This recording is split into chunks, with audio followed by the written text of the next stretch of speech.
Today is September 27th, 2022. This is our litter of beautiful F1 Sheepadoodles. Their mom is Crissy. She is a standard poodle, a brown and white Merle standard poodle. This is her first litter and she did awesome. And she's such a good mama. And she is actually going to make a great adoption prospect sometime in the future when it's time for her retirement. Raina is eligible for retirement. We're going to be arranging to have her spayed very soon.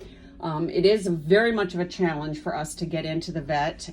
Even the veterinarian that we're using that has multiple vets in the office, we scheduled for Bernie to be spayed, and I think we contacted them a couple of weeks ago, and yet she's scheduled sometime in October. So that's how far out we've got to go, and Raina will be the next one we will be scheduling. I'll probably be scheduling her even before we take Bernie in.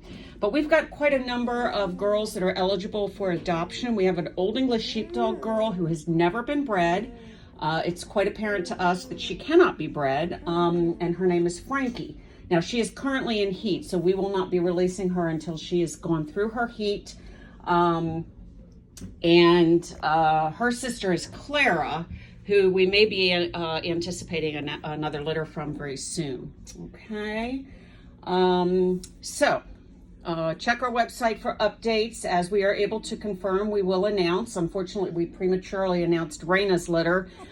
We had made a last-minute decision to let her have a final litter after her adoption fell through. And then as it happened, she wasn't meant to be bred. And so therefore, because I think we moved her too late, and therefore we're going to go ahead through with her adoption because it's time for Raina. She's given us some beautiful puppies and she's earned her retirement. Oh, you guys, I really do need to change your collars again. Changed them yesterday, but they've loosened up. So I'm going to have to change a few of them. All right, and they will be getting their first round of mush today. The Sheepadoodles took it quite well. And as you can see, they're nibbling and chewing on me, so they're ready. Yeah. So this is our yellow-collared Merle girl, and I believe she's already spoken for. I know there's a number of them spoken for. If you go to their website under Puppies, their page under Puppies Available on our website, sheepadoodles.com, that is with an S plural, you will find which ones are noted as sold and which ones are still available. Okay, a deposit is required to reserve one of these puppies. So if you are interested in one of these puppies, please let us know. They will be 8 weeks old and ready to go home on the 28th of October. Again, they are just about 3.5 weeks old. They'll be 4 weeks old the end of this week. Okay. We have 6 Merles and 5 black and whites. And this is one of our beautiful black and white girls. This is our aqua-colored girl. Oh, and here talking to us is our orange-collared Merle girl. Now, being that they're so young, they're not quite as active as they will be in about a week or so. It's amazing what a week will do. And then we'll take another video a week from now to kind of reintroduce them a little bit.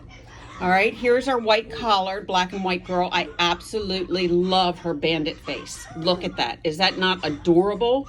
Look at her eyes. She looks like a little panda bear. Okay. This is that's our Sheepadoodles in the background. They must hear my voice. Okay, here is the purple-collared girl, also black and white. She's got the signature dot on her forehead. That comes from the Old English Sheepdogs. Okay, and you can see she's pretty much a black tuxedo. Oh, come on now. This is one of our boys, I can tell. I believe you are brown. Yep, you are a brown collar. This is one of our boys. He's got more of the white splashes in his body, as you can see. And he's got the signature dot on his forehead as well.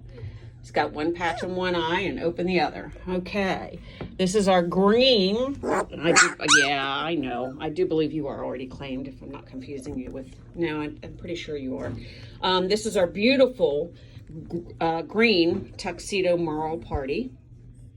Okay, all of the Merles are silver Merles. We have no brown Merles in here.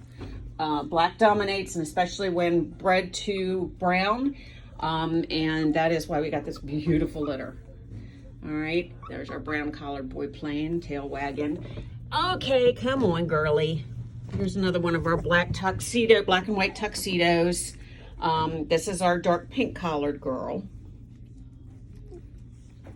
It's gonna be really hard. There's our yellow collared girl again. I believe she is already spoken for. Who are you? This is our purple collared girl.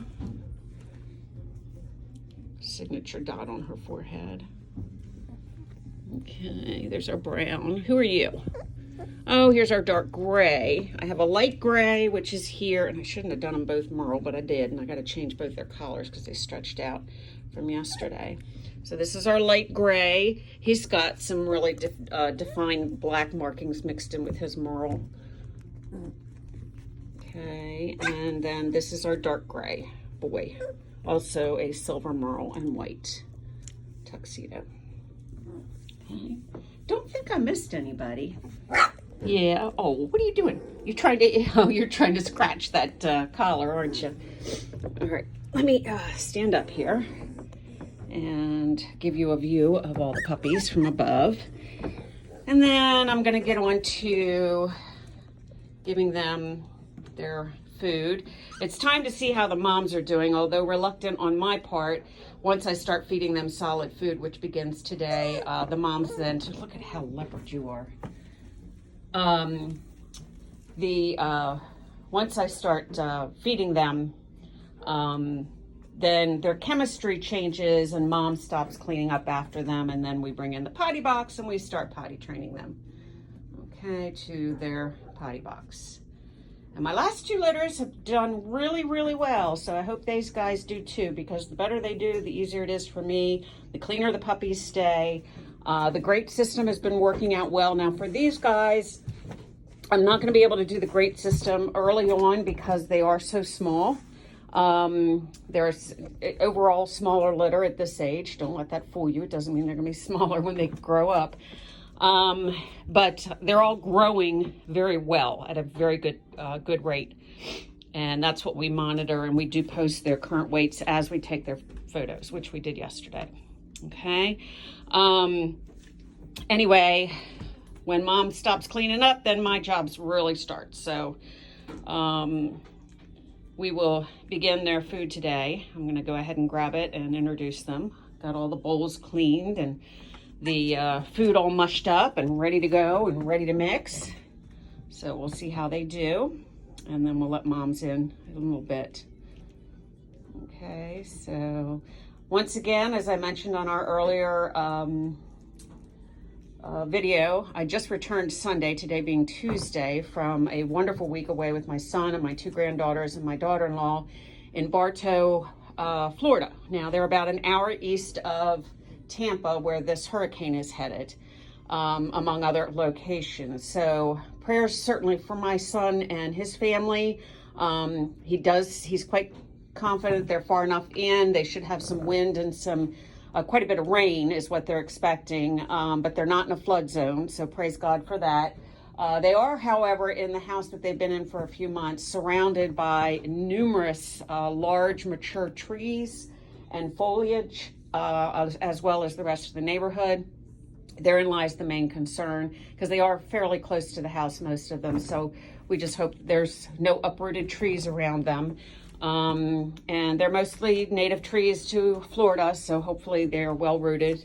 And then certainly we'll be praying for all of those on the coast closer to where the actual storm hits. And for everyone that is going to be affected by this oncoming hurricane. Just prayers that no life lost or injuries, and that damage will be minimal. You know, these storms happen. They've been, you know, as far back as, it's not global warming, folks, okay? Don't buy into that crap. It's not climate change.